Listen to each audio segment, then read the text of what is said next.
Oliver had been to the works to be mended. Some troublesome cars tricked him, and the Great Western engine fell into the turntable well.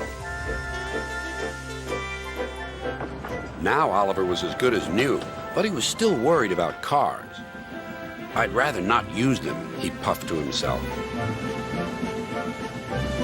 But the cars sang songs rude and loud. Scruffy, their leader, led the chorus. Oliver's no use at all, thinks he's very clever, says that he can manage us, that's the best joke ever. When he orders us about with the greatest folly, we just push him down the well.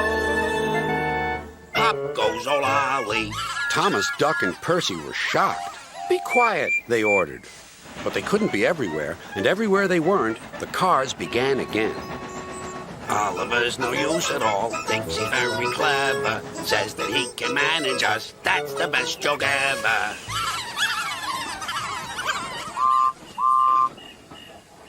At last, the engines gave up. "We're sorry, Oliver," they said. "It's really my fault," said Oliver sadly.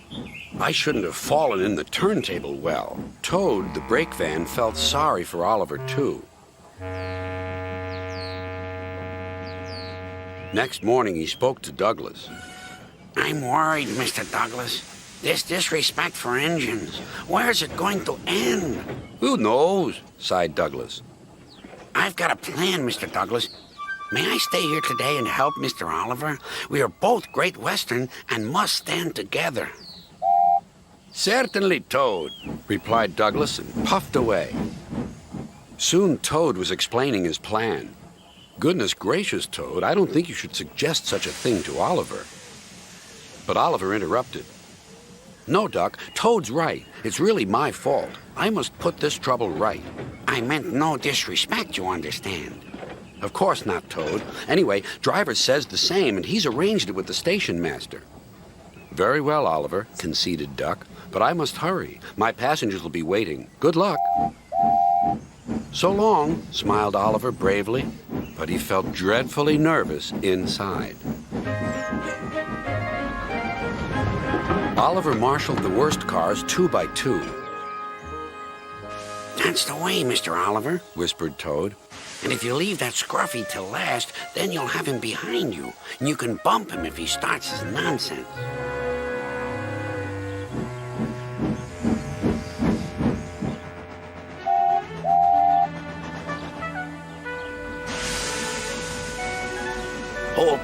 Hold back," whispered Scruffy, "and pass the word to the others."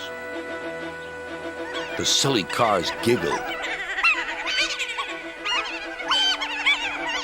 But Oliver knew what to do. There was plenty of sand on the rails, and his wheels gripped splendidly. He gave a great heave. "Oh!" groaned Scruffy. "I don't like this." "Go on," yelled Duck. "Well done, boy, well done." "Oh!" wailed Scruffy.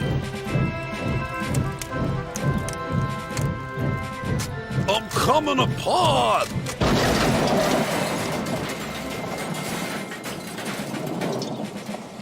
And he did.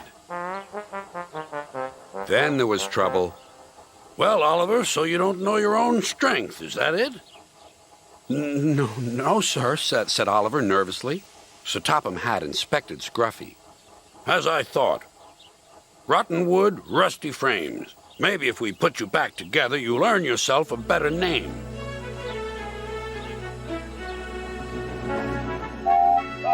Nowadays, Oliver only takes the cars when the other engines are busy. But they're always quick to warn each other. "Take care with Mr. Oliver. If you play tricks on him, you'll never be the same car again." Scruffy has learned his lesson and says nothing at all.